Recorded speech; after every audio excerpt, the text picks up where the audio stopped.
Welcome, fellow seekers of challenge and triumph, to the SufferSooner podcast. Join us on a journey where ordinary souls embark on extraordinary endeavors. From the relentless grind of gravel to the punishing gauntlet that is triathlon, we've tasted our fair share of suffering. So fellow endurance warriors, let's lace up our shoes, strap on our goggles, and dive headfirst into the challenge, knowing that with every step, stroke, and pedal forward, we grow stronger together. All right, guys, welcome to episode 41. Getting up there. Almost to 52. We got to have a big celebration on 52. I know, it's going to be crazy. Be a party.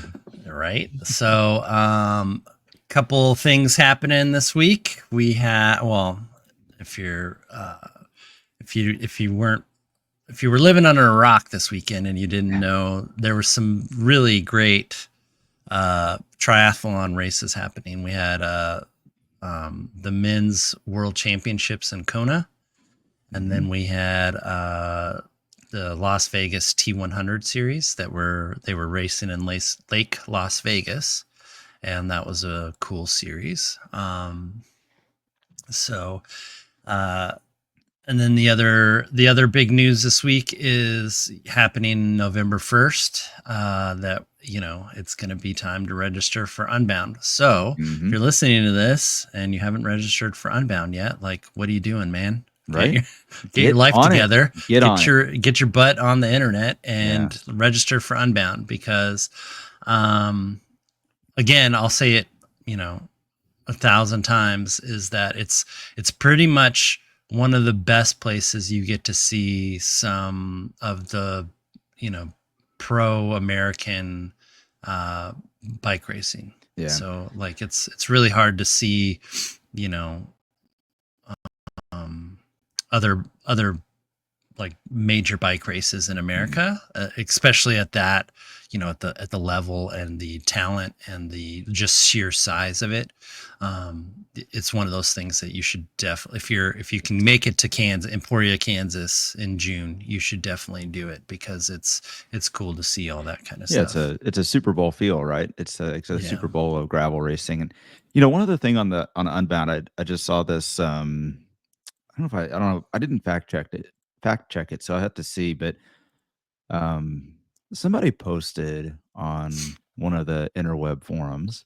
They said that there were only 73 or 75 females that registered for the 200 event last year. Did you hear about this? I didn't know. I wouldn't be surprised. I would say it would be about 100. I would say, because there's like 300, I think, splats, and so like a third of women. Yeah.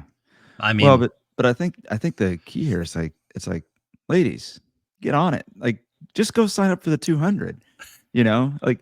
There's a lot of women that'll sign up for the 50 and the 100, and I get it. Like, it can be intimidating for folks, but like, go sign up for the 100. Like, let's try to get that over 100. If it truly was 75, let's get it to 100, maybe 150. Like I think people get in their own heads a little bit when they think about the 200. Is it a tough event, tough distance? Yeah, it's tough, but it's not impossible, though. It's attainable, right? Yeah, it's something that's like, if you want to do it, and when I was talking to Serena about it, it's like, if you want to do it, you can do it. You just have to prepare yourself to just be out there all day. And it's going to be a long day. I don't know. It's okay. Yeah, I don't know. Maybe most of the women out there are like, yeah, I like riding my bike, but I'm good though. I'm good. Like, I don't have to be crazy like they're probably you idiots. The smart ones. Yeah, let's just be honest. They're the smart ones.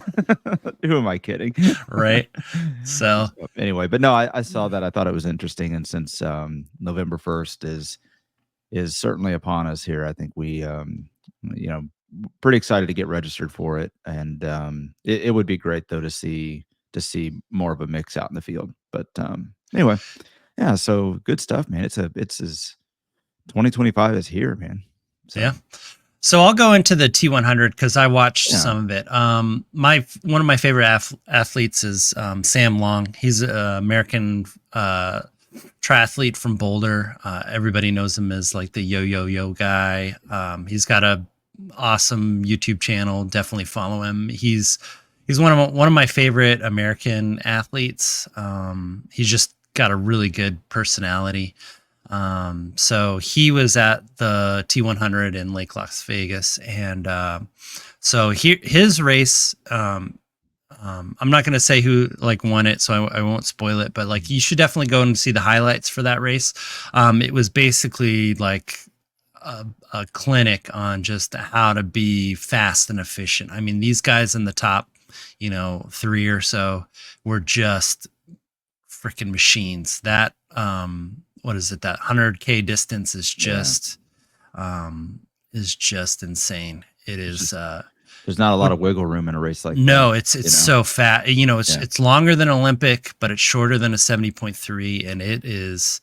I think I haven't raced that distance. Like, I think that would be cool to try and just see what it's like. But it just looks like they are just from gun to tape, just railing it, man. I mean, just absolutely railing it. So, but to get back to the story with Sam Long, Sam Long's not known for his great swimming prowess. He's known for having the strongest legs in triathlon. He also owns the KOM to Left Hand Canyon, which we wrote up, and in Colorado. And so he started this T100, and he was looking, to finish on the podium. And but he had a horrible swim and got out dead last, 6 minutes down from the next person. And so, like, for any one of us, and it's just the story of just perseverance, of just never giving up, I think is what I really take away from, his interview and his talking about it on his YouTube channel, was just that he just never gave up, and he started clawing back, and he would catch somebody on a hill, he would pass them, and he would just keep, and it would just give him fuel. But like he said, when he came into transition, and I've been there before when I first started triathlon, being last out of the water, and then you're just like, you're demoralized. There's no bikes there. The only bike on the rack is yours, and you're just like, oh my God. Like, it's so easy just to, like, it would have been easy for him just to, like, turn it in, but he fought his way all the way through the bike and the run. He fought his way all the way back up to 5th place. Nice. Which is, of course he wanted, a podium, but he basically just, kind of relegated himself to, 5th was, the day is what it is at that point, right? Yeah. So, and the reason I'm talking about this is it's going to kind of play into this, into the episode here, is that he basically said that his swim has to get better.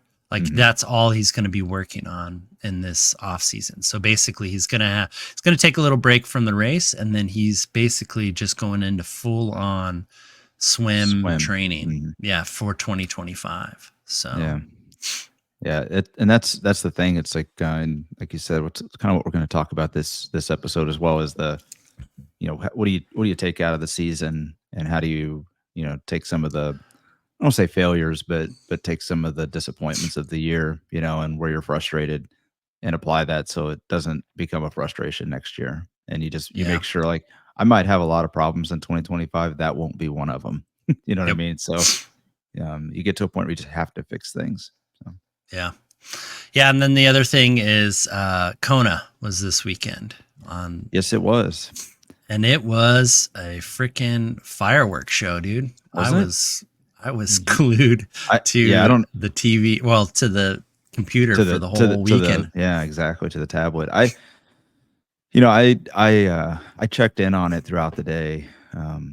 It's one of those, like, I thought about it, I was like, I can't sit here and watch this the whole day. I'd love to, but I can't, and of course I laugh, I say all day, but it's like, let's face it, they're done a lot faster than you or I would be done on a course like that. But nobody's hanging around for 14 hours for us to fit. No, not a chance. But I did catch, well, we'll talk about the race in whole, but I thought, I watched probably the last 10 or 15K of the race, and it was just one of those, like, like the gap, the distance, the difference between the sort of the look of number one versus, number two, number three, number four. It was just like, holy smokes. Like, So what did you notice before we get into the end of it? Did you watch the swim at all? Did you catch the swim? I think I was out doing something, but Yeah. I caught the end of the swim. So the guy who was first out of the water in the swim, he is an actual like world-class open water swimmer. Yeah. And so like surprised there.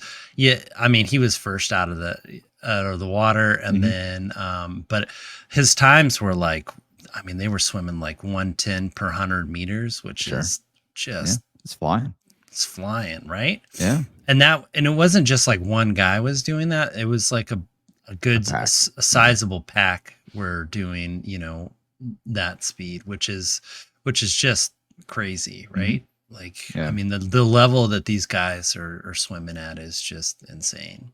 Yeah. And then, so I mostly watch for the bike portion because the coverage on the swim it's good, but it's not as it's tough to watch. I mean, it's good to see, but I mean, it's there's the thing is at that level, even for the distance, I don't think the race is won and it can be lost on the swim certainly, but it's not won on the swim.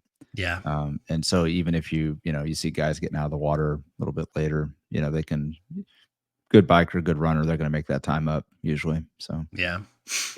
So then you get to the bike, and basically it was Sam Laidlow who was just drilling the bike. He won in Nice last year. That's his home turf. And he just basically was just putting the hammer down. Like he looked like he wanted to rip people's legs off so that the run was not going to be a factor. And course record, right? Bike record. Sub 4 hours. Is that what it was? Sub 4 hours. Yeah, I should look at his times. But real quick. that was an insane bike, and I almost wonder, what the strategy was there. If he was thinking, like you said, I'm just going to go out here and just drill it and rip legs off and force people to try to hang on, knowing that he's a viable leader, right? He's a good chance he could take it all the way to the finish line. So all these other guys what's their option? They're probably, you don't know exactly how far behind you are on the course, right? It's not like they got radios in their ears, but you could tell. And when he goes out there and puts a sub 4 hour together, I'm give credit to the rest of the field that said, you know what, I'm going to just stick to my plan and see what happens. I don't think they could stick to their plan. I mean, you saw some people having issues like Blumenfeld. Blumenfeld did. Yeah. I mean, he's the famous videos of him chucking it on the bike, but like Patrick Lang did. Yeah. Well, I mean, guys, they probably had to bump the bike up a little bit, but we can get into the reason why I think that those guys probably did well, but it's for me, like for Sam, and this is just, this is like Monday quarterbacking. This is not like, I'm not telling him how to, but from who are you to tell him how to race his race? Exactly. He's a phenomenal athlete. The thing that I would say is kind of like a little bit of and to be fair, he didn't really break down until towards the end of the run. And then he got passed by Patrick Lange.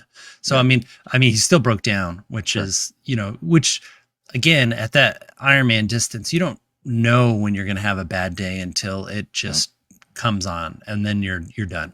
Yeah.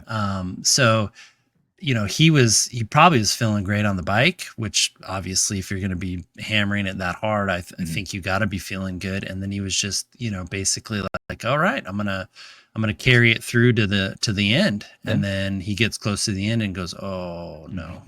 And then wheels start falling off. And the wheels start falling off. Yeah. So so I think he took a risk, but and you never know. I mean, this is the thing, like you don't know what these at this level, you don't know what the approach and the strategy. That's why I said I'd love to know what the strategy was, because there's very high probability that he had some training sessions leading into this that led him to believe that he could put that kind of bike together and complete the marathon with a pace that would hold on. And to your point, the course, you never know what the course is going to present you on a given day.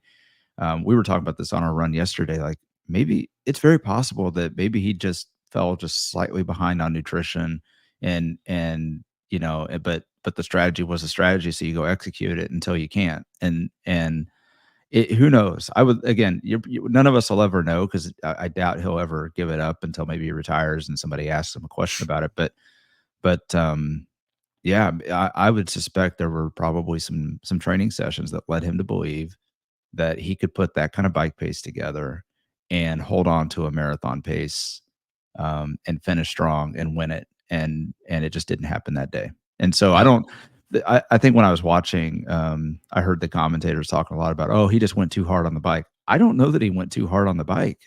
We don't know that. Unless you trained with him and you're his coach and you're seeing his numbers, you don't know that he went too hard on the bike.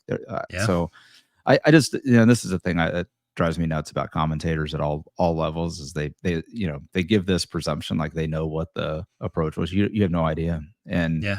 It could have been so, as easy as he missed a feed. yeah, one feed because you're on razor's edge. Yeah, or he thought he got a full goo in and only got a half.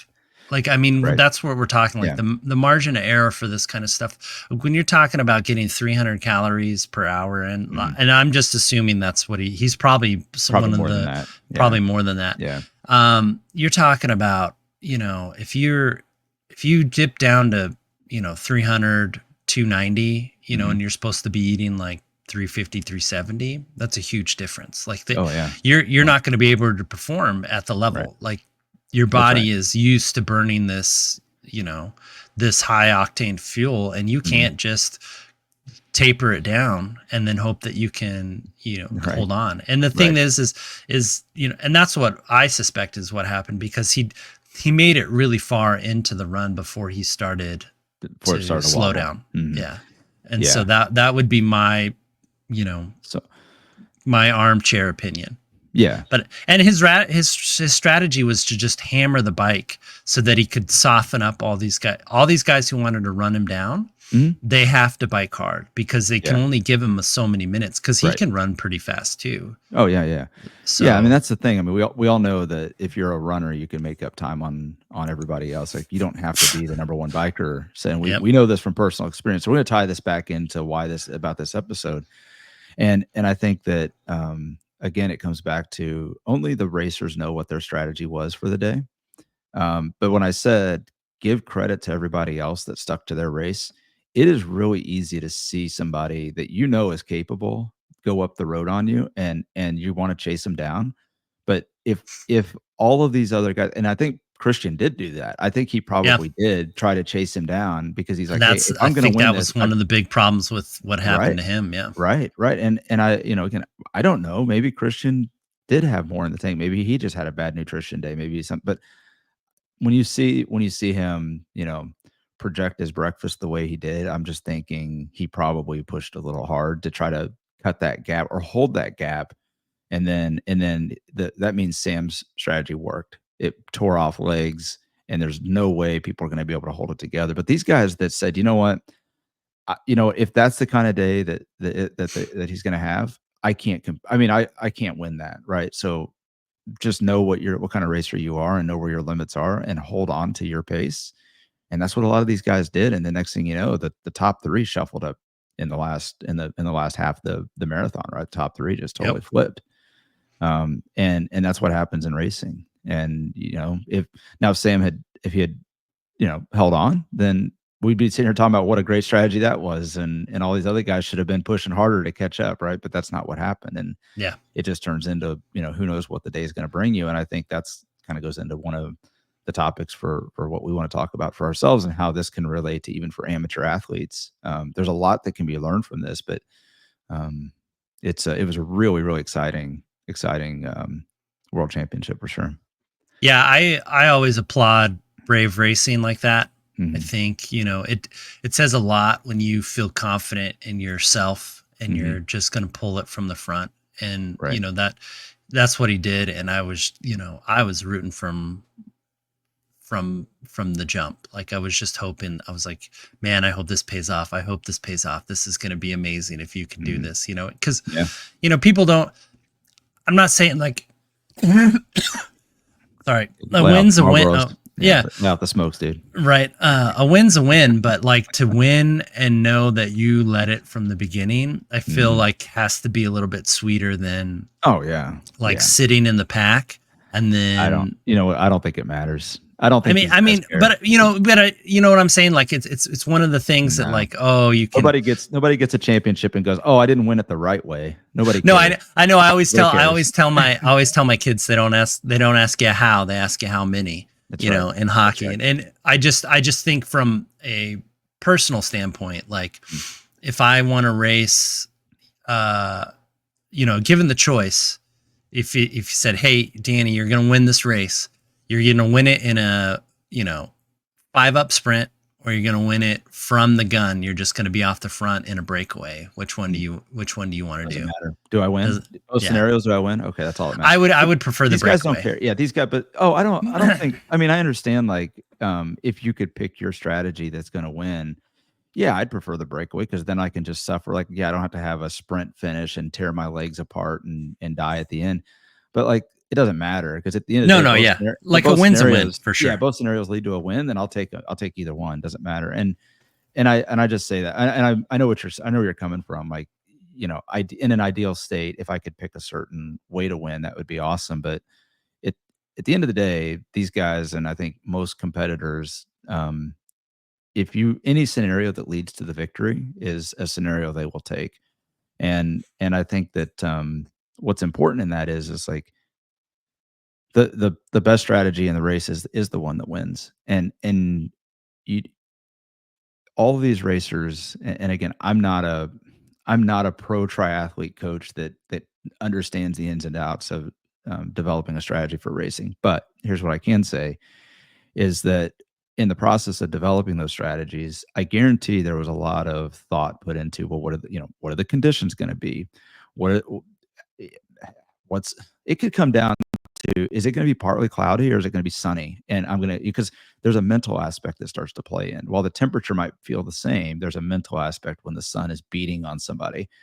And so that all goes into the scenarios of, well, what happens if, and how the race might unfold. And so I guarantee that there were multiple strategies that were laid out for all of these racers, but especially Sam on that bike, where if a certain situation develops, this is what I'm going to do. And I applaud him for recognizing a situation, whatever that was, putting the hammer down and feeling like he had the right strategy to just go ahead and take this thing all the way to the line. And he damn near did. I mean, really, you think about it. And again, I didn't hear any post-race interviews where it sounded like he actually gave in like legitimate insight into what broke down. It's all typical interview kind of stuff, So yeah. Just getting pucks in deep, exactly. Have a strong net presence, like right. Yeah, I had a great. My legs just weren't quite there at the end. It's like, okay, what does that mean? So anyway, I also feel too, like with Ironman, there's always this. They want to know exactly what happened, and it's like, dude, you were out there for like, I don't know, they were out there for what, 7 hours? Yeah. 8 hours. You're not going to know that exact. You're not going to go like, the feed at mile 2 on the bike, I totally dropped the bottle, and that's probably what did it. It's like, no, it's such a long event that they have to go back and like look and see, like, you can't give a post race interview and be like, you know what, this is what happened. Exactly. Yeah. Well, that's it. So take that down to like even to our level. And if we have a bad race, what do we tend to do? We all want this instant gratification that I find the issue right here, right now, so I know exactly what to fix. And I want to know it right now after the race. And it's like, no, every one of the, gosh, you got to love what society has done to people, right? It's like, I need to know right now. It's like, okay, but you're not going to know right now. You know what? I guarantee all these athletes that are at the top have their team of coaches or themselves or whoever it is they rely on for advice. They are all combing through the data to figure out if they have a theory, not to know, but if they have a theory as to what happened. And I guarantee the athlete themselves has a very good idea of what they think happened.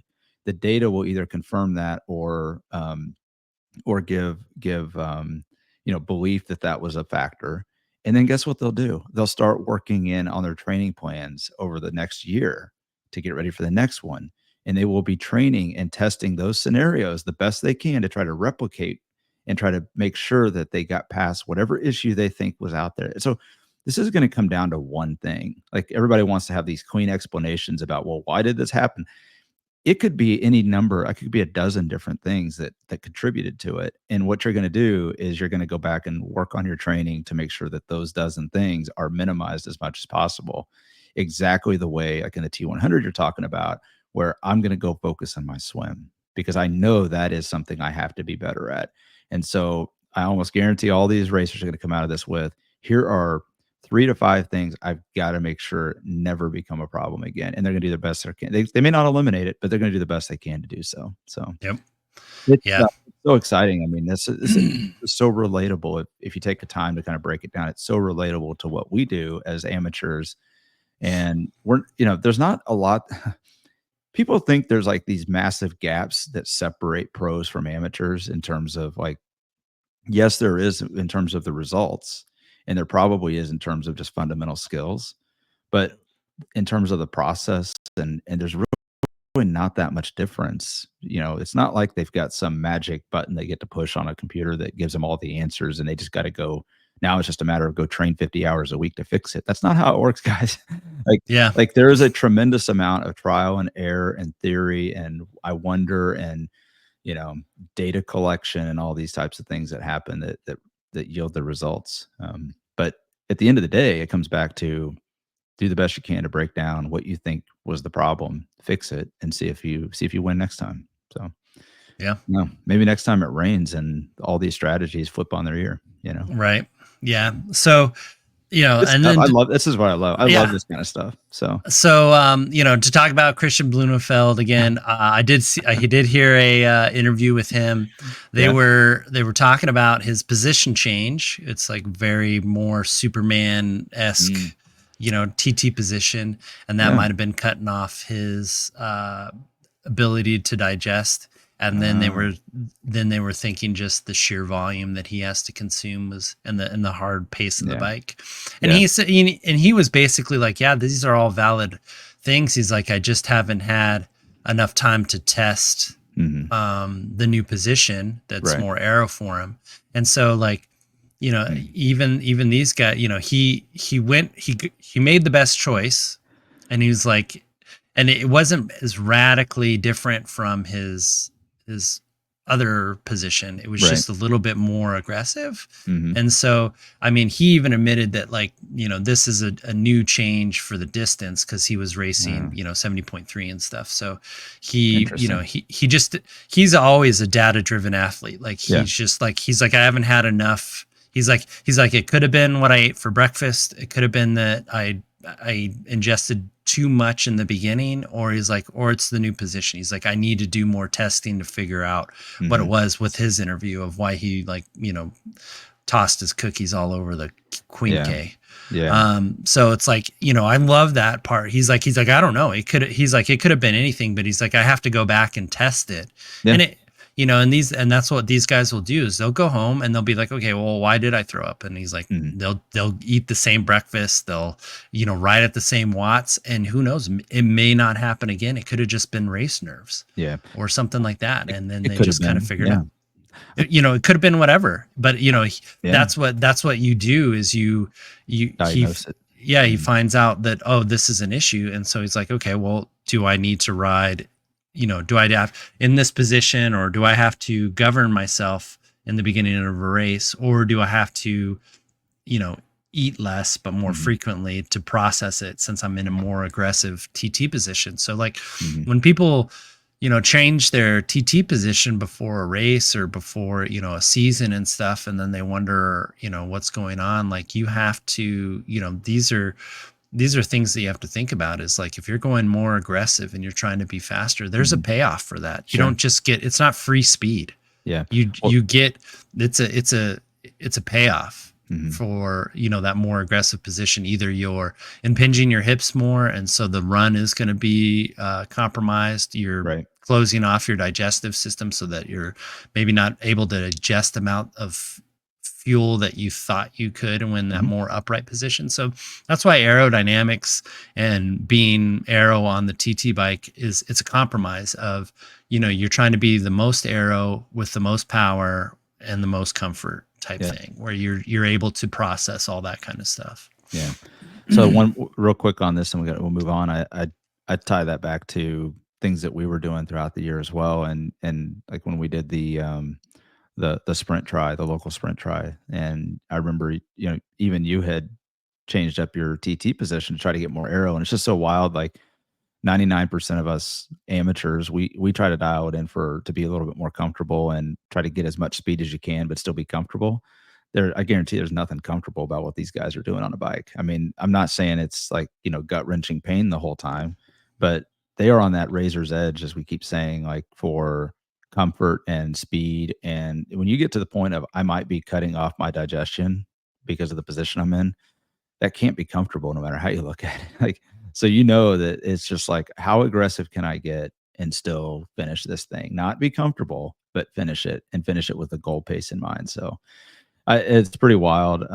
There's so much that goes into all that, but again, kind of tying it back to some things that us mortals do on these things. There's a lot of room for adjustment, and it's when you sit and think about, well, I just want to be comfortable on a bike. Yeah, a bike is not a very natural position, by the way. No. So nothing's really ever going to be too comfortable. There's a certain amount of tolerance you have to, if you want to be that fast. So yeah, there's always a trade-off, right? And that's the biggest thing I find in sport. If you want to go faster, it's probably going to be a little bit more uncomfortable, but you're going to go faster. Yeah. If you want to, go slower, then you'll be comfortable, but you'll be out there longer. Yeah. So it's like, okay, well, it's kind of like, what is your trade-off of that kind of stuff? So in the vein of trade-offs and faster and lessons and learning and all that, let's talk about maybe some of the things we learned in 24. Because as we talked about, I mean, the season is pretty much wrapped up for 2024. I don't know. I know everybody's different. Some people like to do calendar year. I personally like to do the end of October is the end of the season, and then November 1st is the next season. And I only do that because you've got the holiday season that's coming up with November, December, and training schedule is, to me, it's more conducive to have more in your base training phase there. So, but anyway, so I think about some of the lessons, and we talk about the World Championship and all of that with the nutrition. I think one of the first things I learned this year for me was don't over concentrate your nutrition, your liquid nutrition, on a hot day. That does not go well. I think everybody who did Humphreys this year learned that huge lesson. Oh my goodness. Yeah. Cause I was putting, it was a hot day, it was a super hot day. And, I had my typical, like I would normally ride a 300 calorie, 360 calorie liter bottle. So it's about 300 calories a regular bottle. And yeah, it shut down fast. It did. It shut down like 45 minutes into the race. I started getting dehydrated. Like, it just felt miserable. And yeah, all the signs of dehydration were there, and finally pulled the plug later in the race because it was just getting to the point of safety. But yeah, don't do that. Don't do that. So it does not end well. Yeah, it does not end well. So yeah, I mean, luckily for me, I think I learned that lesson the week before or 2 weeks before, and I cut my bottles in half and made them more watery. More watery. Yeah, and so that really, I mean, because you still suffered on that. Oh, too. But at least you were hydrated. So hard. Yeah, but I was hydrated. Yeah, so I didn't get the heat stroke like everybody else, but right. I did do my fair share of suffering on that race, right. For sure. That's right. So and the thing is for all the listeners is like, we make our own carbohydrate drink. I do a 1-to-1 mixture of maltodextrin to fructose. Danny does a little bit different. And then and so like when we say 90 grams, I'm like measuring out 45 grams of maltodextrin and 45 grams of fructose, and I put it in a liter bottle. And that's what we do. Again, that's just the carbohydrates. That's not like, that's not electrolytes. That's totally different. And that's pretty individual. So like, you should definitely, if you're listening to this and you're wanting to get your electrolytes done, like you should definitely get that tested, because even though your sweat rate changes, the amount of salt and potassium and calcium that you lose doesn't change. It's kind of like a genetic thing. So like that ratio. So like when you're like, oh, when I'm cool, I only sweat, 700 mils every hour. But when it's hot, I sweat a liter, but you're sweating still the same amount or like you're in proportion, you're sweating the salt's the same. So definitely getting your sweat tested is something to do. But yeah, the lessons that we learned from that carried all the way into Unbound, and then all through the summer training, through triple bypass through Colorado, right, and then even through Bad Astra and Big Sugar. Yeah. So because I cut once I cut the carbs back on and diluted the mixture a little bit, I actually carried that through even pretty much the rest of the year. I stopped putting that high concentration in, and I just, to get my additional carbs, I just would take a goo or a gel or something, which I'm not a big fan of gels. I'd much rather do liquid, especially on gravel, much rather do liquid nutrition. But I started finding that it was, it started working better for me. And so going into next year, it's going to be probably going to stick to that lighter mix, that little, and then start using the gels and stuff to supplement. So good stuff. I mean, it was, and I'd probably done that years before, like over the last couple of years, and just kind of forgot. But I'm not going to forget again. That's for sure. So yeah, in my training, I have like a little little notepad that has, it's on my phone. I keep it with my nutrition. I keep a notepad, note card with my nutrition bottle or my mix stuff. Whenever I make my mixes, like, here's what has worked, especially in Ironman training, because I was definitely experimenting with some different mixtures there. Yep. And because we were doing double concentrated bottles, and we were doing some good, and it worked. Like, you just have to be careful with how you offset with just straight water. But yeah, it's good to keep those notes, because I mean, especially if you can tie the conditions to the type of mixture and then the result. So exactly. Yeah. It's, on mine, it has, temperature, and then usually I try to find the humidity for the day and stuff, because, those are huge factors. So then you just kind of, if you keep track of this stuff, it's, and you just kind of write down, what it is in your training, your training log or whatever, you can start to form, how how your body and your personal, ability to handle this kind of stuff is.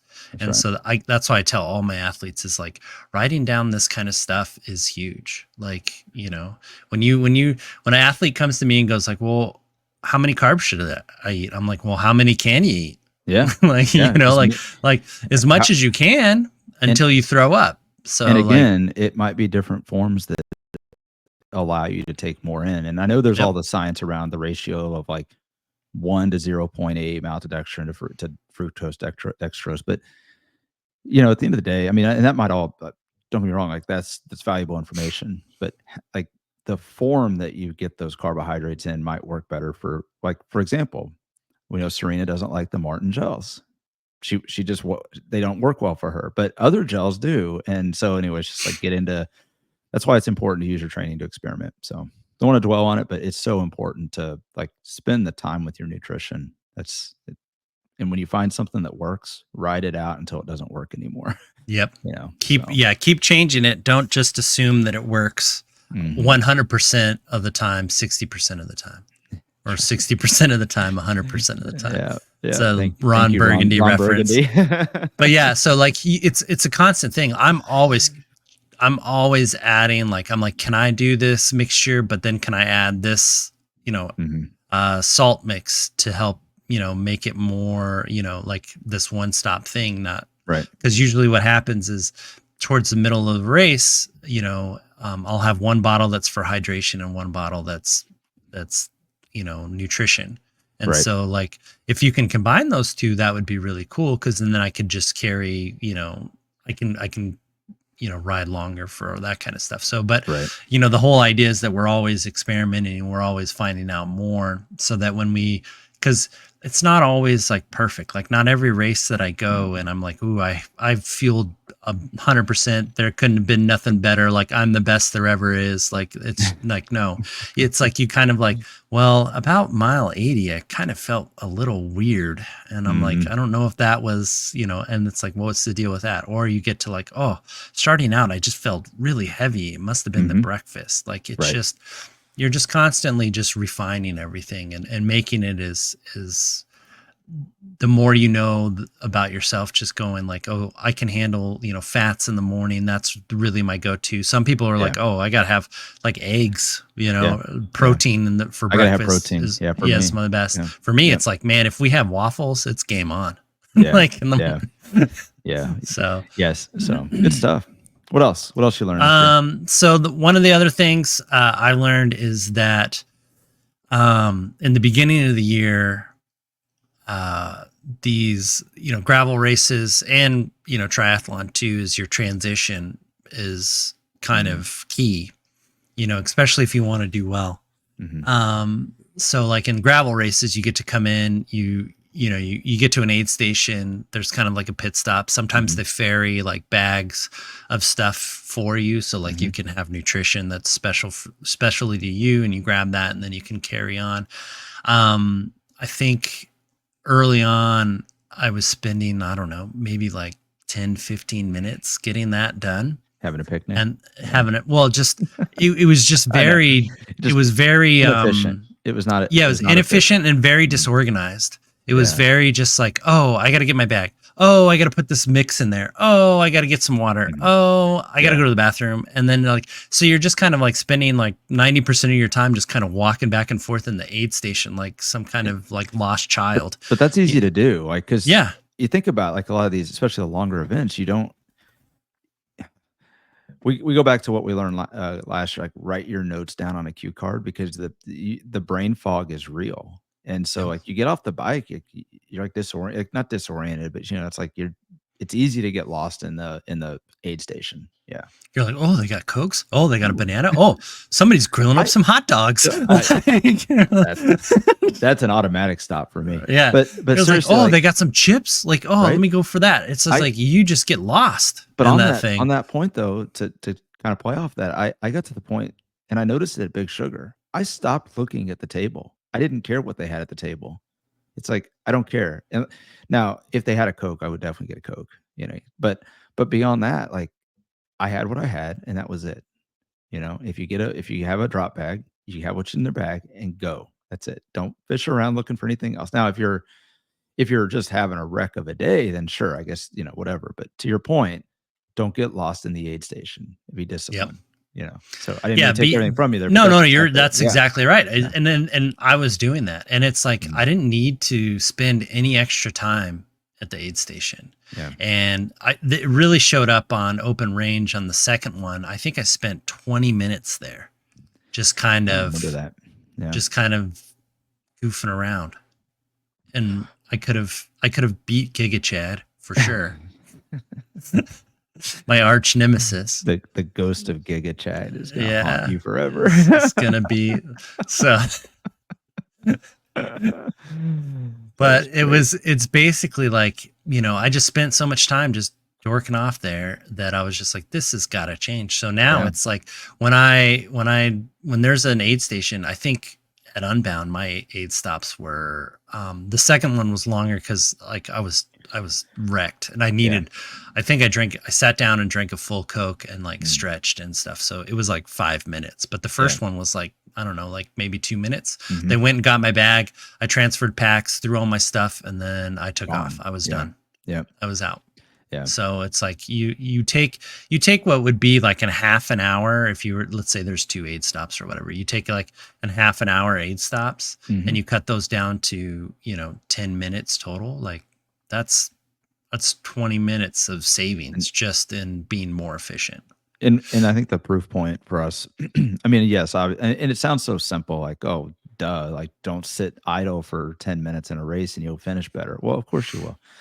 But like like I said, when you get to these stations, it's easy. It is easy to get kind of lost in time, and you don't realize how fast a few minutes goes by. But the other thing is if you ever look over and see how many riders are just flying by you or getting on the bike before you, and we saw this like with Bad Astra where we just didn't stop, and Yep. how many like you pick up spots because people do stop, and so it just puts everything into perspective. And again, just don't get lost in the aid stations because it's even an extra minute or two. It can be really hard to make that time up.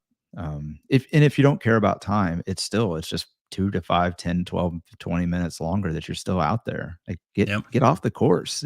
You know, unless you want to spend the whole day out there, which is fine. There's nothing wrong with that.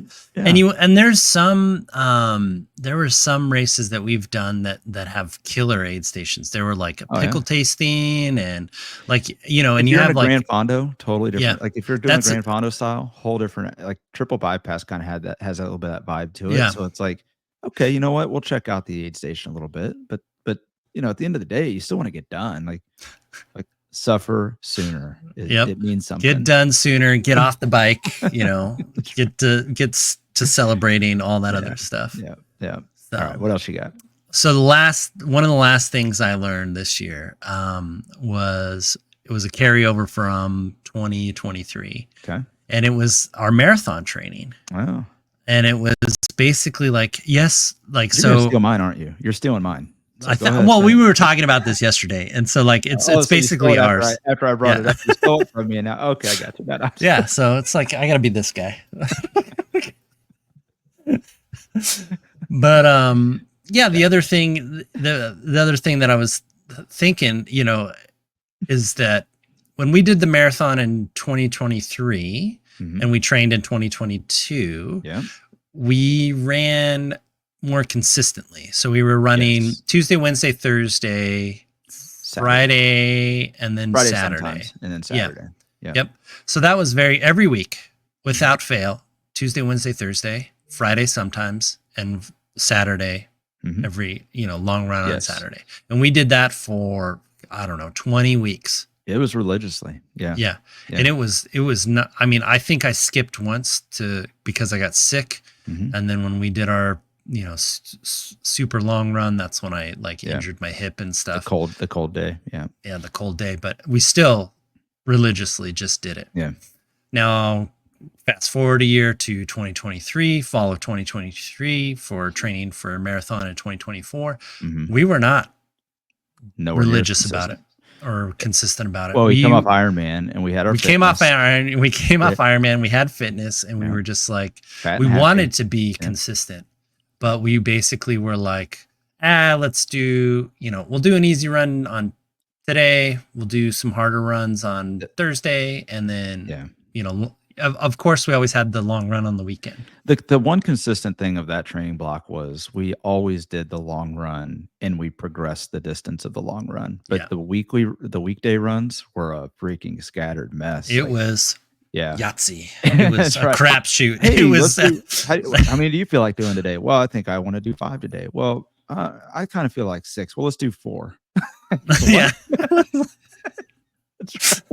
Let's just get to 3 and then see how we feel. So it was I remember we said that a lot. Let's just get to 3 and see how we feel. Yeah. And the thing is the overall volume of running, we were running more volume last year than we were 2 years ago.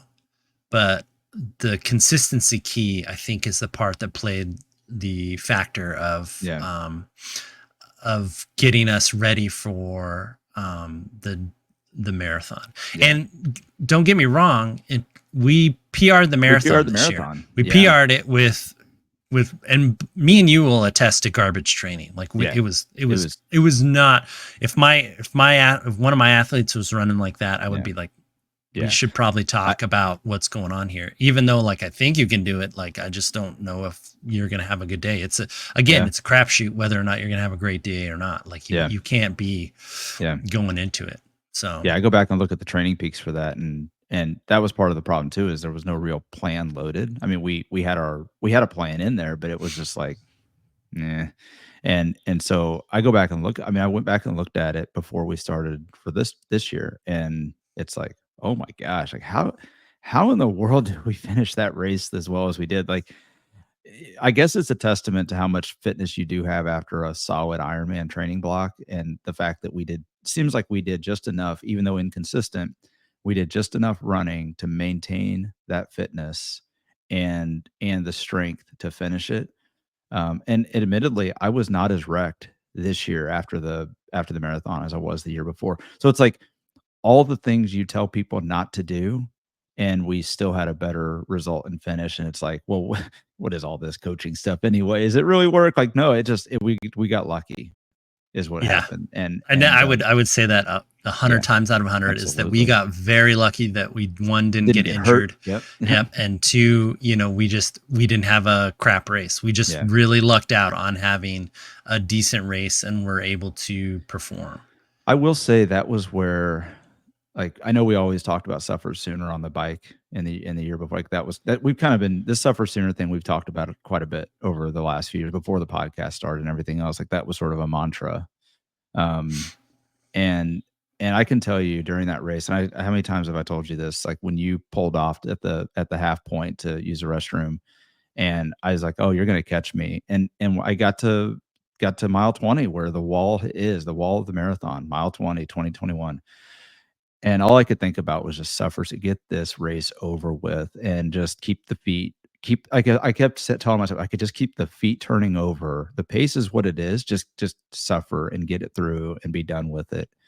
And somehow held on. But yeah, it's pure luck. Absolutely Yeah. pure luck. So Yeah.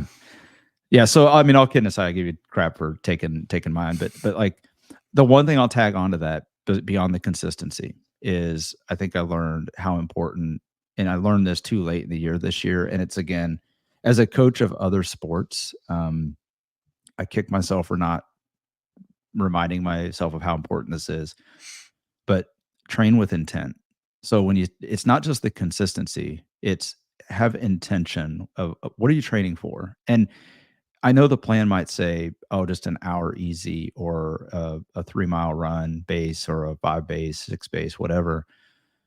Or it might have a threshold or a VO2 or anaerobics or whatever it is, but have its intent. And intent and purpose are very similar words, but intent can also be like, I've got a 6 mile easy run today. What am I going to focus on today? I'm not going to just go out there and let my mind wander for 6 miles. And there's nothing wrong with using that as a de-stressor and kind of clear your head. But while you're doing that, like today I'm going to train and I'm going to focus on my turnover rate. And I'm not going to sit here and dwell on it, but I'm going to be conscious of it. Maybe I'm not doing a specific drill for it, but I'm going to be conscious of my turnover rate. So when I get done, I'm going to go back and I'm going to look at my turnover rate and see, did I focus enough on it? And same with bike, right? It's like, I'm going to work on maintaining a consistent pedal stroke and not coasting the downhills. Why? Yep. Because I want to be able to maintain momentum, so anyway, so I think it's just train with intent along with consistently training. And it's like, those are things to me. It's like, yeah, again, duh, like it's not that hard, but at the same time, it's so easy to like, just take it for granted throughout the season that you're doing that, even though you may not be. So, yep. Yeah. Good stuff. Yeah. Good stuff, man. Yeah. I just think that, the more you can come to these workouts, and I do this with, some of my athletes too, is that, there's an overarching theme to this block of training, and that's what we're trying to accomplish. Or sometimes, like with some athletes, it's just like, this is their de-stressor. And I'm just like, you know what, just go easy, man. Yeah. Just kind of relax. But it's that's like, right. If you, once you start to get into the thick of training, you're not just training to train. You're not just out there just doing your maintenance mode. Yes, training with intent. So like for me, it's like, I work on pedal stroke, I work on position, even inside. It's just like, okay, I need to be on my hoods, flat elbows, like in arrow, and I need to be able to put out power. And like, I'm going to hold this for the next 5 minutes, even though we're at an easy, we're riding with Bernie or whatever the heck, we're on Zwift or whatever. Just last week. It's just, you're just like, okay, for 5 minutes, I'm going to hold this position, and you just start stretching that out, and you're like, okay, now I'm going to hold the drops for 10 minutes and just, ride there. And you're doing these things like, for me, it's like I'm holding my pelvis, correctly so that my run my run cadence and my run form is better. Like Exactly. those types of cues when you're running just helps your overall running so that you don't think about it in the future. Yep. Good stuff. Yeah, I mean, those are just a Yeah. few things. I mean, we've obviously had a lot more, but those are a few of the key ones I think that could apply to everybody. And like, if you're just looking for, a little bit of like, what's the best bang for your buck? I mean, if you're already doing those things, then do more of it. Yep. You know what I mean? Or even if um, I think, or find what your weakness is. If you find that your weakness is swimming, then guess what? Go swim more. Now's the time. Right. Like, right. go and improve that swim. Your run is not, if you're a phenomenal runner and a crap swimmer, your run is not going to drop off. You can still run in maintenance mode and maintain whatever level you're at here and still go swimming enough to like start to get that swim to increase. And then you can start adding the runs back in and the swims back in, because swimming is a non-weight bearing sport. You can, once you get to a certain volume, you can just start swimming more and more. You can swim every day if you want. Right.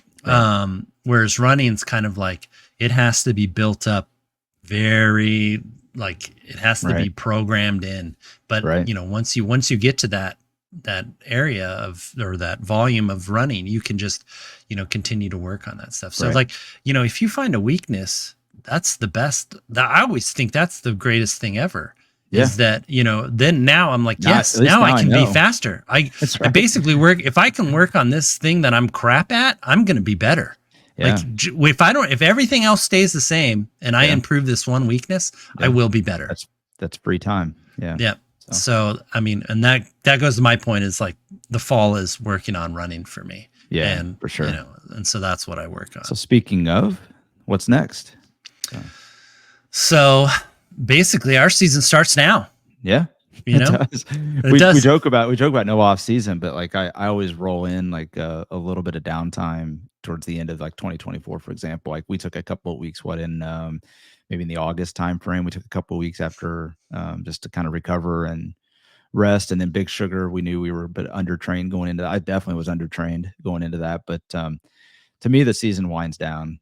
And I gotta have a little, I don't like, I've learned about myself, I'm not a big fan of having a 3 or 4 week like off, or even a 2 week just totally away. Like I just have a hard time, because I think the good habits fade really fast and bad habits start to creep in. And bad habits could be, well, I don't really have to train every day, do I? Like, do I have to train every day? What if I just don't eat quite right? I just turn into a slob. And cake can be a fuel source too, right? Fueling for my future training block. I gotta eat more candy bars, or cookies, and it's the candy from Halloween is still here. I can eat all of this. Right. And I said earlier, like November 1st is like, to me, November is the start of the next year, because you got the holidays coming up, and it's real easy to just like, oh, well, I'm going to do the typical thing and gain 15 pounds in the off season because I ate a lot of Thanksgiving turkey and Christmas hams. And so I think it's just really important. Like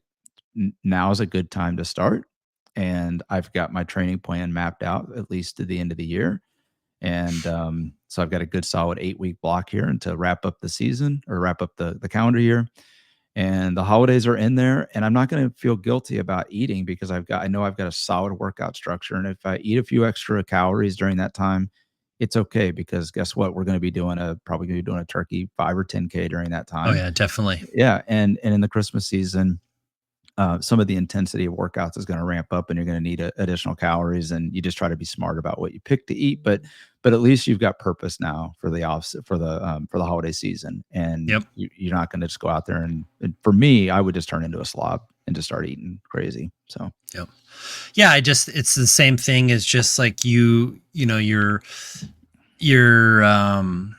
training with intent, and then you're also like, in the holiday season, I'm not saying like, cancel Christmas, we're not celebrating it. We're going full monk mode. Like, you forget it, like, Christmas party. No. Yeah.